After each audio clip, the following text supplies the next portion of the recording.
Hello बच्चों, आज हम जानने वाले हैं महात्मा गांधी के जीवन परिचय। तो देखिए, मैंने यहाँ पे हेडिंग लिख ली है। तो देखिए, यहाँ पे लिखा है महात्मा गांधी का जीवन परिचय।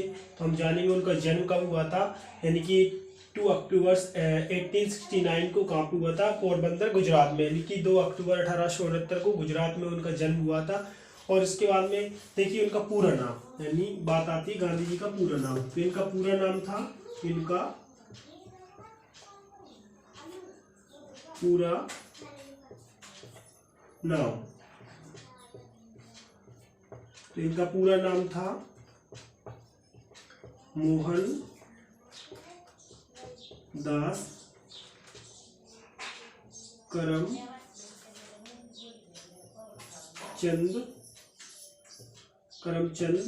गांधी। तो गांधी जी का जो पूरा नाम था वो था मोहनदास करमचंद गांधी। तो इनको किस नाम से, पूरा नाम क्या था उनका, मोहनदास करमचंद गांधी। जन्म कब हुआ था, 2 अक्टूबर 1869 को कहाँ हुआ था, पोरबंदर गुजरात में हुआ था। देखिए इनकी जान लेते हैं इनकी माता और पिता का नाम। तो देखिए इनके पिता का नाम, तो पिता का नाम था करमचंद गांधी। ठीक है बच्चों, उनके पिता का नाम क्या था, करमचंद गांधी। अब देखिए माता जी का नाम जान लेते हैं। तो माता का नाम क्या था, माता का नाम था पुतली बाई। क्या था, पुतली बाई। माता का नाम था पुतली बाई। है बच्चे से समझ रहे होंगे, क्योंकि इनका जन्म 2 अक्टूबर 1869 को पोरबंदर गुजरात में हुआ। इनका पूरा नाम था मोहनदास करमचंद गांधी, पिता का नाम था करमचंद गांधी और माता का नाम था पुतलीबाई। तो देखिए आगे जानते हैं। इनका सबसे बड़ी बात क्या हुई, ये इनकी शादी बहुत कम उम्र में हुई थी। इनका इनका जो विवाह था, इनका विवाह हुआ 13 वर्ष की आयु में। 13 वर्ष की आयु में, 13 वर्ष की आयु में गांधी जी का विवाह हो गया था। किसके साथ हुआ था, यानी इनकी पत्नी का नाम क्या था, तो मैं लिख देता हूँ पत्नी। इनकी पत्नी का नाम था कस्तूरबा गांधी।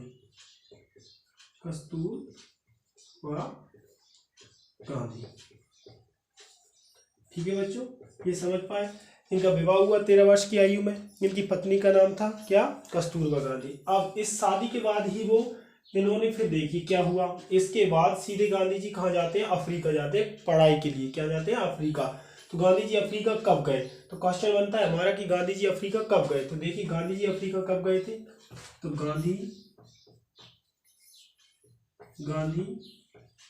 जी अफ्रीका, ये बच्चों अफ्रीका 1883, यानी 1883 में गांधी जी इंडिया से अफ्रीका के लिए गए थे। किसके लिए, पढ़ाई करने के लिए। यानी कि गांधी जी अफ्रीका कब गए थे, तो 1883 ईस्वी को गए थे। ठीक है बच्चों, इसके बाद में देखिए गांधी जी वहां से वापस कब आते हैं, गांधी जी का वापस आना। हम मेन फैक्ट पढ़ेंगे, ज्यादा डिटेल में नहीं जाएंगे। ठीक है बच्चों, कहाँ पढ़ेंगे, मेन फैक्ट पढ़ेंगे।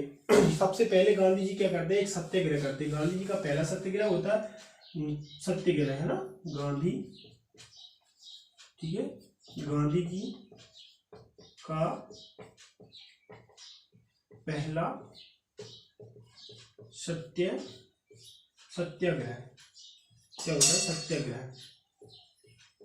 सत्याग्रह उन्होंने किया था, वहीं अफ्रीका में किया था। ये 1906 में पहला सत्याग्रह उन्होंने किया था। ठीक है, ये उनका पहला सत्याग्रह था। और उन्होंने इसी समय उन्होंने अपना क्या माना था, उनके जो गुरु थे, राजनीतिक गुरु, पॉलिटिशियन गुरु कौन थे, तो गांधी जी के पॉलिटिशियन गुरु मैं यहाँ लिख देता हूँ। ठीक है, गांधी जी के यानी राजनीतिक गुरु।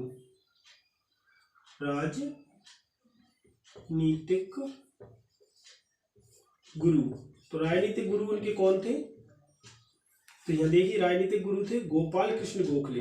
गोपाल कृष्ण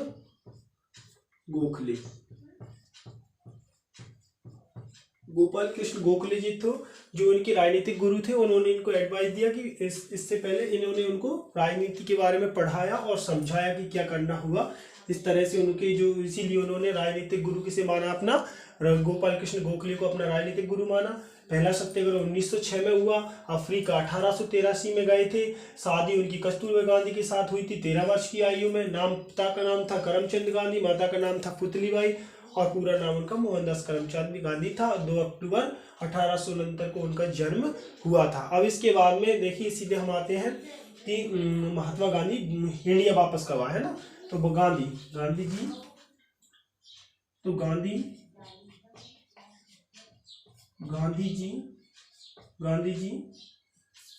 भारत आए।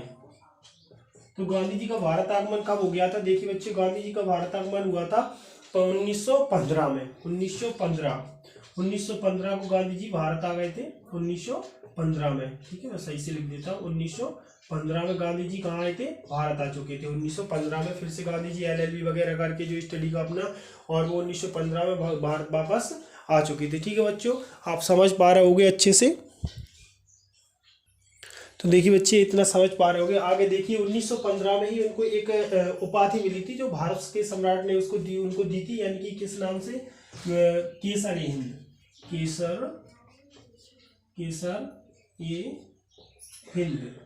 केसर-ए-हिंद की उपाधि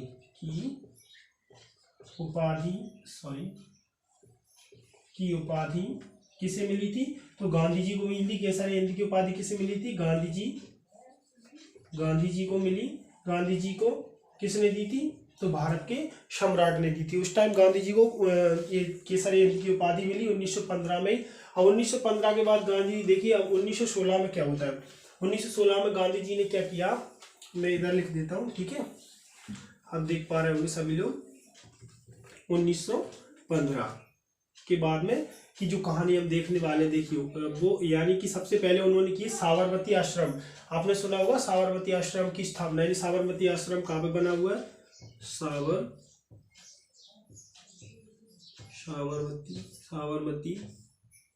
आश्रम।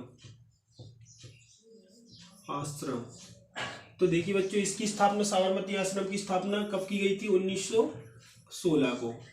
1916 में इसकी स्थापना की गई थी। और ये है कहाँ पे? आप बात आती है कहाँ पे? तो 1916 में इसकी स्थापना की गई। ये कहाँ पर है? गुजरात में है साबरमती आश्रम। साबरमती नदी, तो ये किस नदी के किनारे? फेमस क्वेश्चन बनता है नदी वाला। तो नदी है यहाँ पे साबरमती नदी के किनारे ये आश्रम बनाया गया था। ठीक है बच्चों, आयोग समझ पा रहे होंगे आप। ये कहाँ पे बनाया गया था? साबरमती नदी के किनारे ही बनाया गया था साबरमती आश्रम। इसके बाद में गांधी जी ने सबसे पहले नील की जो खेती होती थी, आपने पढ़ा होगा पहले किताबों में। तो नील की खेती के लिए सबसे पहले विद्रोह किया था गांधी जी ने। सबसे पहला विद्रोह था नील की खेती के लिए, कौन सा? तो वो था चंपारण आंदोलन। गांधी जी का पहला आंदोलन है ना, गांधी जी का पहला आंदोलन। मैं अच्छे से लिख देता हूँ, चंपारण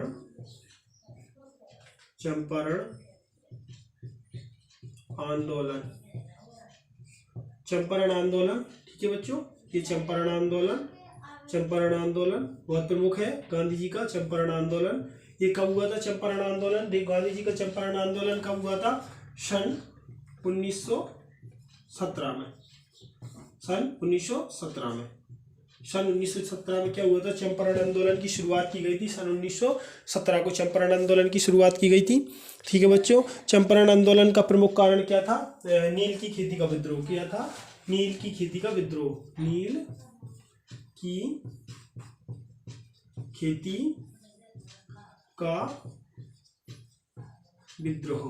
क्या था? नील की खेती का विद्रोह था। नील की खेती उस टाइम बहुत भयंकर होती थी, जिससे जमीन की जो उर्वरकता थी ना, वो पूरी तरह से नष्ट हो जाती थी। जो मिट्टी थी उसकी जड़ें जो गहराई तक जाती थी, जिससे मिट्टी की सारी उर्वरकता क्षमता वो खींच लेती थी। और उसके अलावा उसको मिट्टी को पूरी तरह से अनुपजाऊ बना देती थी, बंजर बना देती थी। जैसे कि वो उसमें उर्वरक क्षमता बिल्कुल नष्ट हो जाती थी और किसानों पर ज़्यादा कर लगाए जाते थे। इस वजह से गांधी जी ने सबसे पहले ये क्या किया था? 1917 में चंपारण आंदोलन किया, जिसमें नील की खेती के विरुद्ध हुआ था। ठीक है बच्चों, किसके विरुद्ध हुआ था? नील की खेती के विरुद्ध हुआ था। आई होप आप सभी लोग समझ रहे होंगे। ठीक है बच्चों, यानी कि 1917 में चंपारण आंदोलन किया गया। इसके बाद में एक और छोटा सा आंदोलन किया गया था, अहमदाबाद का आंदोलन किया गया था। अहमदाबाद मिल मजदूर आंदोलन। तो आप इतना खास नहीं है, उसको अपन नहीं लिखेंगे। अहमदाबाद मिल आंदोलन किया गया था 1900, कंटिन्यू रखे थे 17 से 18, 1918 में अहमदाबाद आंदोलन किया गया, लेकिन वो इतना खास नहीं था। ठीक है बच्चों। इसके बाद में रविन्द्रनाथ टैगोर ने, रविन्द्रनाथ टैगोर, देखिए अब बात आती है कि महात्मा गांधी जी का नाम तो क्या था, गांधी जी का नाम क्या था, गांधी जी का नाम मोहनदास करमचंद गांधी था, लेकिन महात्मा कहाँ से आया? तो इनको महात्मा की उपाधि किसने दी? ये महात्मा की उपाधि किसने दी थी इनको? महात्मा की उपाधि, देखिए मैं यहाँ पे लिख देता हूँ महात्मा की उपाधि, महात्मा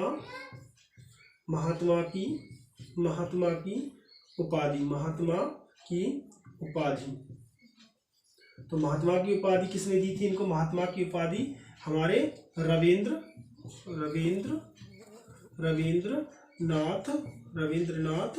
टैगोर जी, रविंद्रनाथ टैगोर जी ने क्या दी थी इनको? इस रविंद्रनाथ टैगोर जी ने क्या दी थी इनको? महात्मा की उपाधि दी थी। रविंद्रनाथ टैगोर जी ने महात्मा की उपाधि दी थी, उनको महात्मा की उपाधि दी थी। इसके बाद में हमारा एक और आंदोलन आता है, एक छोटा सा आंदोलन फिर से हुआ, एक और आंदोलन आता है खिलाफत आंदोलन। कौन सा? खिलाफत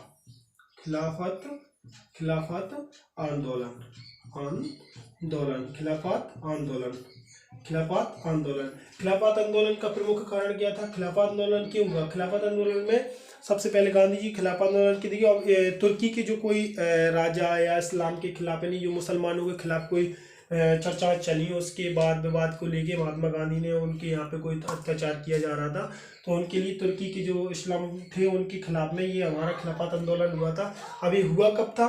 तो देखिए ये सन कितने में हुआ था खिलाफत आंदोलन हुआ था हमारा 1919 को।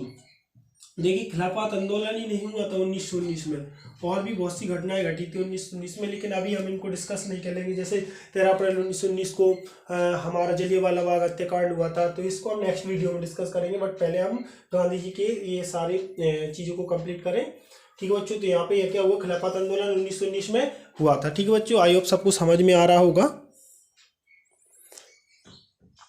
ठीक है, तो देखिए आगे क्या हुआ। खिलाफत आंदोलन के बाद में हमारा आता असहयोग आंदोलन। तो असहयोग आंदोलन में क्या होता? अंग्रेजों की जो हुकूमतें थी वो अधिकतर बढ़ती जा रही थी, जिनके खिलाफ गांधी जी ने एक आंदोलन समूह बनाया और खिलाफत आंदोलन की शुरुआत की। खिलाफत आंदोलन में देखिए, खिलाफत आंदोलन में हो गया असहयोग आंदोलन में, सॉरी खिलाफत आंदोलन असहयोग आंदोलन में यहाँ लिख देता हूँ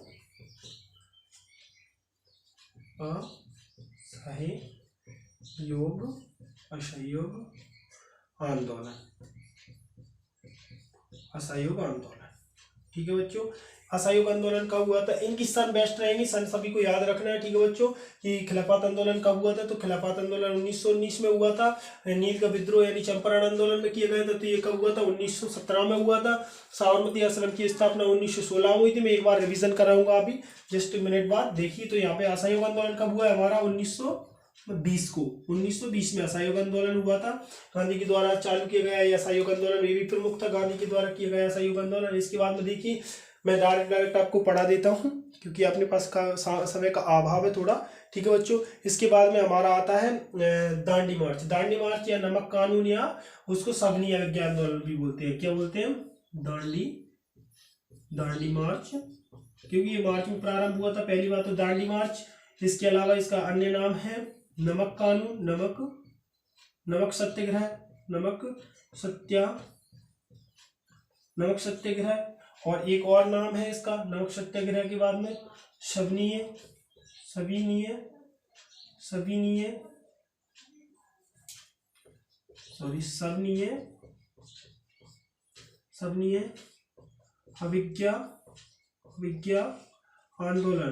अवज्ञा आंदोलन, सवनीय अवज्ञा आंदोलन। तो ये तीनों नाम एक इसी के हैं। दांडी मार्च भी कह सकते हैं इसको हम, सवनीय अवज्ञा आंदोलन भी कह सकते हैं इसको हम, और उसके अलावा हमारा सवनीय अवज्ञा आंदोलन और नमक सत्याग्रह कह रहे। तो हमारा ये कब हुआ था? तो ये कब हुआ था हमारा? देखिए अब आपसे जो अधिकतर क्वेश्चंस में जो पूछा जाता है वो सनों को पूछा जाता है। सबसे बड़ी बात तो ये हुआ था हमारा 1930 में। तो देखिए सवनीय अवज्ञा आंदोलन के बारे में हम थोड़ा डिस्कस करते हैं कि 1930 में ये हुआ। नमक के तो 1930 में ये हुआ, तो इसमें सबसे प्रमुख बात ये रही थी कि यहाँ पे क्या किया गया था। सबसे प्रमुख इसकी बात ये रही थी आई होप आप देख ना पा रहे हो तो मैं यहाँ पे लिख देता हूँ। इसमें यात्रा पैदल, दांडी मार्च नहीं, पैदल यात्रा की गई थी। पैदल पैदल पैदल पैदल यात्रा यात्रा यात्रा की गई थी, की गई थी। पैदल यात्रा की गई थी, वो भी कितनी, लगभग 240 से 241 मील में की गई थी। ठीक है बच्चों, लगभग 240 से 241 मील ये दूरी तय की गई थी, पैदल यात्रा की गई थी इसमें। ठीक है बच्चों, आज की क्लास हम यही खत्म करते हैं। इससे पहले मैं एक बार आपको रिवीजन करा देता हूँ कि गांधी जी का जन्म कब हुआ। 2 अक्टूबर 1869 को पोरबंदर गुजरात में हुआ था। इनका पूरा नाम मोहनदास करमचंद गांधी था, पिता का नाम करमचंद गांधी था और इनके माता का नाम पुतलीबाई था। विवाह 13 वर्ष की आयु में कस्तूरबा गांधी के साथ हुआ। गांधी जी अफ्रीका 1883 में गए। गांधी जी का पहला सत्याग्रह 1906 में अफ्रीका में हुआ था। गांधी जी का भारत आए 1915 में। केसरी हिंद की उपाधि गांधी जी को दी गई थी। केसरी हिंद की उपाधि, बट क्या हुआ था, केसरी हिंद की उपाधि गांधी जी ने कब त्याग दी थी, इस आंदोलन के बाद, खिलाफत आंदोलन के बाद गांधी जी ने इस उपाधि को त्याग दिया था। ठीक है बच्चों, तो हमारा साबरमती आश्रम 1916 में इसकी स्थापना हुई। साबरमती नदी के किनारे गुजरात में स्थित है। नदी साबरमती है। चंपारण आंदोलन 1917 में गांधी जी का पहला आंदोलन था। नील की खेती के विरुद्ध किया गया था। महात्मा की उपाधि रविन्द्रनाथ टैगोर ने गांधी जी को दी थी। खिलाफत आंदोलन 1919 में हुआ था हमारा, और असहयोग आंदोलन 1920 में हुआ था। उसके बाद दांडी मार्च, नमक सत्याग्रह, सविनय आंदोलन 1930 में हुआ था। इसका इसमें एक प्रमुख बात थी इस आंदोलन में, तो पैदल यात्रा कितने किलोमीटर, लगभग 240 से 241 मील, सॉरी किलोमीटर नहीं, मील। ठीक है बच्चों, उनके राजनीतिक गुरु थे गोपाल कृष्ण गोखले। आज की क्लास यहीं खत्म करते हैं। आई होप सभी बच्चों को समझ में आया होगा। वीडियो को लाइक करें, कमेंट करें, शेयर करें एवं कोई भी चीज़ को पूछने के लिए हमसे कमेंट कर सकते हैं हमारे यूट्यूब चैनल पर।